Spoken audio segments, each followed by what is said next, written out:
Hello, my dear friends. How are you doing? Hope you are having an amazing day and not having to deal with drama. Ready for new stories I have for you today? Let's go to the first one. And don't forget to listen to the end of the story, guys, to hear my insights. Enjoy the stories, and don't forget to like and subscribe. And of course, don't forget to leave a comment. I grew up in a family dynamic that was complicated, to put it lightly. My sister, Emily, has always been the golden child, and our parents made no effort to hide it. She was older than me by 4 years, but instead of acting like a big sister, she acted like a queen. My parents indulged her every whim, turning her into someone who believed she was entitled to whatever she wanted, whenever she wanted it. I don't think it would be an exaggeration to say she grew up thinking the world revolved around her. While I was told to focus on school, hard work, and save my money, Emily was given free rein. She didn't have to do chores. She didn't have to hold down a job. If she wanted something, our parents bought it for her. If she got into trouble, they bailed her out. When I asked why Emily got special treatment, my parents would say, "She's different. She needs more help." Over time, I realized what they meant was, we're enabling her because it's easier than saying no. This pattern followed us into adulthood. Emily never learned how to manage money because she never had to. She didn't work steady jobs. She spent her time shopping, traveling, and dining at expensive restaurants. She had always been careless, but I held on to hope that one day she'd wake up and realize she couldn't keep living this way forever. That day never came. When our father passed away, things got even more strained. Emily took it hard, and understandably so. But instead of coping in a healthy way, she doubled down on her spending habits, using her grief as an excuse to splurge even more. I tried to be supportive, but every time I suggested she slow down and think about her future, she brushed me off. "You don't understand," she'd say. "I need to enjoy life. Dad would want me to be happy." Then our mother fell ill. For years, I was the one by her side, taking her to doctor's appointments, making sure she had her medications, and spending countless nights at the hospital. Emily rarely visited. She'd show up occasionally, often dressed to the nines in a new outfit, talk for 10 minutes about her latest shopping spree or vacation, and then leave. I tried not to hold it against her. After all, everyone handles grief differently. But it was hard not to feel resentment when I was the one doing all the heavy lifting. Near the end, when it was clear our mother didn't have much time left, she asked to speak to me alone. I thought she was going to thank me for taking care of her, for sacrificing so much of my time and energy. Instead, she said, "Promise me you'll look after Emily. She's going to need help. You're the responsible one. You'll do the right thing." It was a slap in my face. I felt like all those years of caring for her meant nothing. Emily, who had done the bare minimum, was still the one who got my mother's final request. After my mother passed away, we divided the inheritance. We received an equal share, though I couldn't help but feel a sting of injustice knowing how little Emily had contributed. I decided to invest my portion wisely, putting it into stocks, real estate, and other assets that could generate long-term income. I knew I needed to secure my future, especially since I'd spent so much time caregiving instead of building my career. Emily, on the other hand, saw her inheritance as a windfall to be enjoyed immediately. She went on lavish vacations, bought designer clothes, and dined at the most expensive restaurants she could find. No surprise that within a couple of years, her inheritance was gone. I figured she'd have to learn to stand on her own 2 feet after that. Instead, she came to me. She claimed she was struggling and needed a little help. She said I was living off our parents' money and that I should share it with her since she deserved a portion of it. I reminded her that we had each received the same amount and that I had simply chosen to invest mine wisely. She brushed that off, saying, "Well, you always had a knack for that stuff. I didn't. It's not fair to compare." I tried to be polite at first, explaining that I wasn't living off the inheritance, but off the returns from investments I'd made. I told her that if she'd been more careful, she could have done the same. But she wasn't hearing any of it. She insisted that I was being selfish, that our parents' money wasn't just mine to hoard. When I refused, she threatened to sue me. I laughed in her face. The idea was ridiculous. When she showed up at my house demanding money again, I finally had enough. I told her to leave, that when Daddy's and Mommy's money was finished, she's now coming to me, and that's pathetic. She needs to grow up and take responsibility for her life. When she wouldn't stop yelling, I literally had to push her out of the door and lock it behind her. That was the last straw for me. Now our aunt, our mother's sister, has started weighing in. She's calling me cold and ungrateful, saying that I'm turning my back on my only sister. She told me I should have honored my mother's dying wish to take care of Emily. She insists that I have a duty to help Emily. I asked her why she didn't feel the need to help Emily, and she just said, because your mother asked you. She knew you'd do the right thing. It's like everyone in the family expects me to pick up the slack, as if I somehow inherited the role of caretaker along with my inheritance. I'm at my wit's end. I spent years taking care of our mother. I was the one who put in the time, energy, and effort to make sure she was comfortable in her final years. I was the one who had to put my career and social life on hold to be there for her. Emily was out spending money and living it up while I was sitting by our mother's hospital bed. And now, just because I made responsible decisions with my inheritance, everyone expects me to share the rewards. It feels like no matter what I do, I'll always be seen as the responsible one who's supposed to pick up the pieces for my golden child sister. I want to live my life without feeling guilty for saying no, but I also don't want to be painted as the villain. So I have to ask, am I the a-hole for refusing to financially support my sister, even though she's my family, and my mother asked me to take care of her? In my opinion, OP is not the a-hole. OP's sister had the same inheritance as OP, and chose to blow it on frivolous things. OP invested wisely, made smart decisions, and ensured her own financial security. The fact that she thinks she's entitled to a share of what OP has earned is ridiculous. Threatening to sue OP for not giving her money is beyond entitled. It's downright absurd. OP is not responsible for her poor choices, and she's not obligated to support her. She's an adult, and adults need to take responsibility for their own decisions. It's time for her to stop expecting handouts and face the consequences of her own actions. OP did nothing wrong by standing her ground, and now let's hear the community's opinion. Definitely not the a-hole. It's not your job to clean up your sister's financial mess. She received the same inheritance, spent it on luxury items, and now expects you to hand over the fruits of your smart investments. That's just not how life works. It's clear your parents always coddled her, but you don't have to continue that pattern. She's older than you, and it's time she learned how to live within her means. The fact that she's resorting to threats and guilt-tripping only shows that she's unwilling to accept her own mistakes. Don't let her manipulate you into sacrificing your own stability just because she refuses to grow up. You've done nothing wrong by setting a boundary. Not the a-hole. You made responsible decisions with your inheritance, and she didn't. That's not your fault, and it's certainly not your responsibility to fix.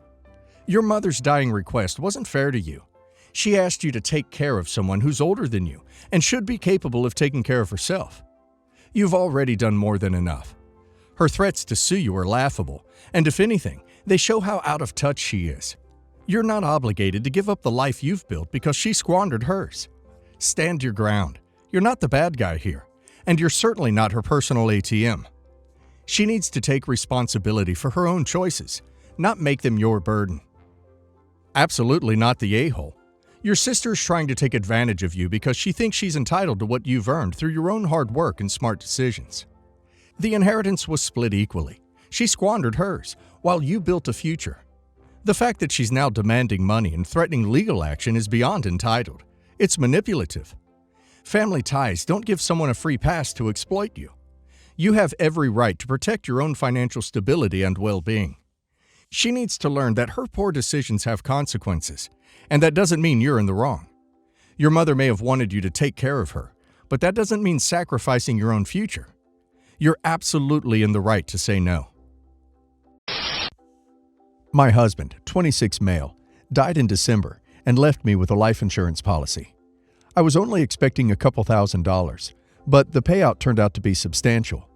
My husband was sick for a very long time, and toward the end, I needed help, and my parents offered to help me and allowed us to move into their home.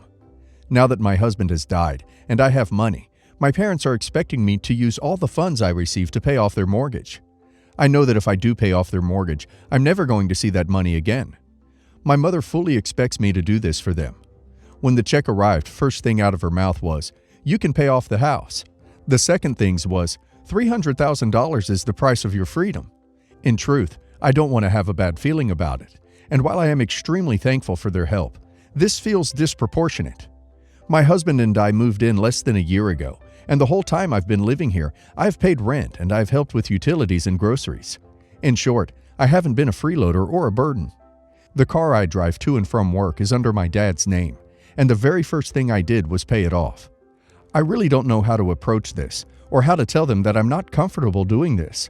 But at the same time, they are so confident and sure that this is the right thing to do, and what is owed to them, that I'm really questioning myself and wondering if I'm being a greedy a-hole. I have aspirations of purchasing my own home and putting money aside for retirement. I'm not opposed to and will happily give them some money to show my gratitude, but the idea of giving them the full amount creates a pit in my stomach. Am I the a-hole? Not the a-hole. The price of freedom. Are they your jailers? I would honestly move out while they are at work. Move out. Run. Don't allow them anywhere near that money. That money is from your husband for your future. You paid rent and utilities. You owe them nothing. Move out now, tomorrow. Move. Run. Get away from them. Not the a-hole. Seriously? They charged you rent as your husband was dying and expect you to pay off their mortgage? Sweet Jesus. They weren't married to your husband. They're entitled to nothing. Just find another place to live and tell them as you move out. They won't speak to you for a while, but who cares?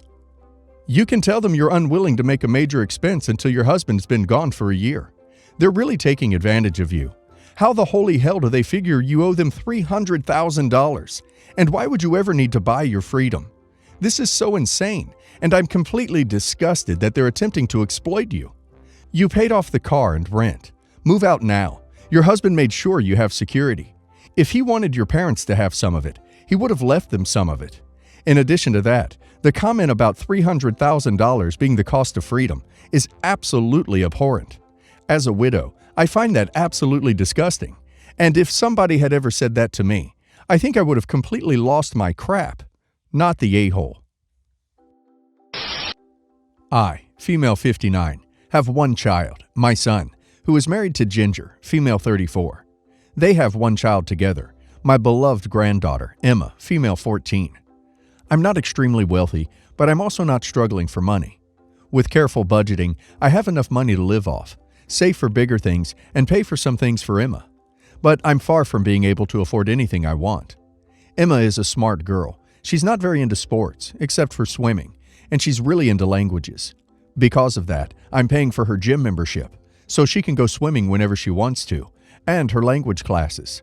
She's studying 3 languages. It was her decision, not mine. I also take her shopping occasionally, and once she's gotten older, she's going on holidays with me every year. This summer we went traveling to South America for 2 months, and I'm currently saving so we can go traveling to Asia next summer. Emma is a very good girl, and I absolutely love spending time with her. Hopefully it's mutual. I haven't heard otherwise from her.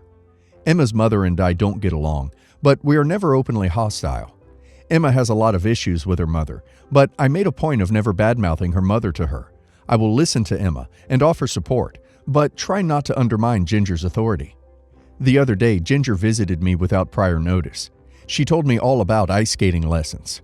Emma never skated, nor has she ever mentioned wanting to skate, and asked me to pay for Emma's lessons. I told her I'll think about this, and spoke to Emma. Emma doesn't want to ice skate. It's all Ginger's unfulfilled dreams, and apparently is fashionable to do expensive sports amongst Ginger's friends. Knowing that Emma doesn't want to do this, I told Ginger that I will not be paying for lessons. Ginger pushed further, and I asked how much they were. Let me tell you, they were expensive with everything included. I said it was way too much, and I couldn't afford it. She told me to drop the traveling fund. It's useless and only lasts a bit. Emma will like her lessons. She told me I'm too old to enjoy travel, and Emma is too young. I told her that I spoke with Emma, and she doesn't want to do those lessons. Ginger got really angry and told me to never go behind her back, that it was a surprise for Emma, and I ruined it. She called me an a-hole and threatened to not allow Emma to visit me any further, and it's crazy that Emma has got her own room at my house. She called me names, and I kicked her out of my house. Later that day, my son called and was really angry with me, and that I should just pay for the lessons. I tried to explain to him what's happened, but he wouldn't listen. Emma called me later crying, saying that her mother forbade her from coming over the weekend to stay with me. I'm at a loss. Was I really in the wrong? I'd hate to not be able to see Emma, and I couldn't forgive myself if I'm the reason she's not allowed to see me. Am I the a-hole? Not the a-hole. Even if Emma did want to do it, it's not your responsibility to pay for it. You already raised your kids and presumably paid for them. It's her parents' responsibility to pay for their kids. Not the a-hole. And I must say, I'm pretty confused why you're even questioning that. Emma didn't want these lessons. You had no reason to believe Emma wanted these lessons, even without hearing it directly from her. And even if Emma had wanted the lessons, Ginger has no claim on your money or right to demand you spend it in a particular way. Not to mention the utter ridiculousness of asserting you're too old to enjoy travel and Emma is too young. So how do you then conclude it's your fault Emma is being punished, and not simply that your son married a crazy woman? You're too old to travel? Seriously? You're 59. Good grief. I can't believe she said that ridiculousness. Keep on being the great grandma you are, and don't pay for the lessons. She doesn't want them. Sorry, it's not in my budget. Repeat ad nauseum. You are definitely not the a-hole. So my 33 male parents passed away about 2 years ago. They were both very wealthy and very religious. They set up a trust fund for my siblings and I, but all of us have various conditions to meet. Some of us have to attend church more often. Some need to meet up at their graves. I need to be in a relationship with a woman. Other conditions include not dating certain races or religions. So I'm bi, but mostly prefer men. My parents always made it abundantly clear that they couldn't stand my lifestyle choices, and would always say that it's just a phase I'll eventually grow out of. So the condition they set for me is that I need to be dating or married to a woman to collect the money. I was pretty pissed about the whole situation, but not much I could do about it. After 6 months after my parents died, I was venting to one of my best friends about the situation. She proposed that we could become roommates and pretend to be in a relationship so that I could collect from the trust. So that's what we started doing about 1.5 years ago. Fast forward to current day. One of my siblings caught me out with another man and told my fake partner. My friend and I both talked to my sibling and explained the situation. My sibling said I was an a-hole and what I was doing was wrong. They agreed that our parents were terrible, but said they were still entitled to choose what they did with their money. They also said that I need to come clean and tell our parents' lawyer that I am not actually dating a woman. I argued that I don't need to be concerned about the opinions of overly judgmental people. So, am I the a-hole for continuing to collect from the trust? Me receiving money from the fund doesn't increase how much my siblings get, so it's basically victimless. Okay, did it say dating or in a relationship? Honestly, I say be petty if it says dating. Set up weekly or monthly date night, and voila, you are dating. Did your parents' trust fund state that it had to be a monogamous relationship? Just saying, one girl for dates, one guy for a relationship. Duck the rules. Not the a-hole. It's a ridiculous caveat on the trust. Is it even legal? What if it stated you had to marry a certain woman? Could that be upheld? But really, you should have never confided in your sibling. Should have made like you were cheating. Kept the ruse going. Pretend fight and then make up. Now sibling is going to tell the lawyer, and there's going to be issues. Or not. The lawyer might think it's a ridiculous rule too, and just overlook it. Can they do that? You need to be dating or married to a woman. These are the exact words. I mean, you are in a relationship with a woman. Maybe not a romantic one, but a relationship nonetheless. Words matter. I mean, if the exact word is dating, then take your roommate out to dinner once a week as a date and you're dating a woman. Also, does it say you have to be exclusively dating one woman? You can have 100 guys as long as you have one woman you date. Then it meets the clause. I think there are probably 100 different ways to get around this, but you really need to talk to a lawyer and have him go over the trust requirements. Not the ones handling the trust, a different one. Edit. Also learn to keep your mouth shut, even around people you think you can trust. No matter how nice they seem, keep this stuff to yourself. I had a boomer great-aunt that was a wonderful and loving woman. She just grew up in Eastern Europe right after World War II. One of the things about her was that she would give her old belongings as gifts for weddings and important birthdays. I still have the music box she gave me for my first communion. When we saw family, I would always ask to see their pieces. A few of my aunts had them displayed in a china cabinet or out somewhere safe. A few had them collecting dust in a box. I made sure they knew that if the day ever came that they wanted to downsize or something, I would appreciate a chance to grab it for my collection. Some of my cousins took me up on the offer, and I ended up with 6 extra pieces for my room. When I moved out, I made sure that every single part of my collection was safely wrapped and packed. They are my little treasures. I know it's weird. Sorry for being so long-winded. I just love talking about that stuff. I'm about 15 years younger than my oldest brother, and he knows about my collection. When he got married, I was 14. At his gift opening, I saw he got one of her usual gifts. I also saw his wife's face. She was not super grateful. I made sure he knew that I thought it was beautiful, but I didn't ask him to think of me if he wanted to get rid of it. I thought he might like to pass it on to his kid one day. When my aunt passed away, she left me the last of her collection, 3 pieces that were a set. I got married last September. My niece, his daughter, was my flower girl. At my gift opening, I could almost hear him giggle when I opened my gift from them.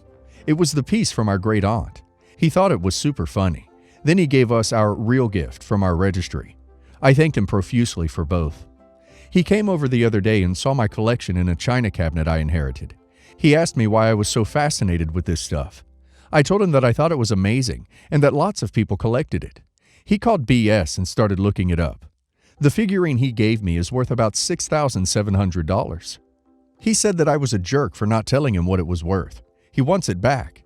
I said that my husband and I were going to gift back every piece I got from family as a gift for a special occasion. I already planned to give that piece to my niece for her first communion, along with a little booklet of information about my aunt and the value of the piece, so they appreciated it.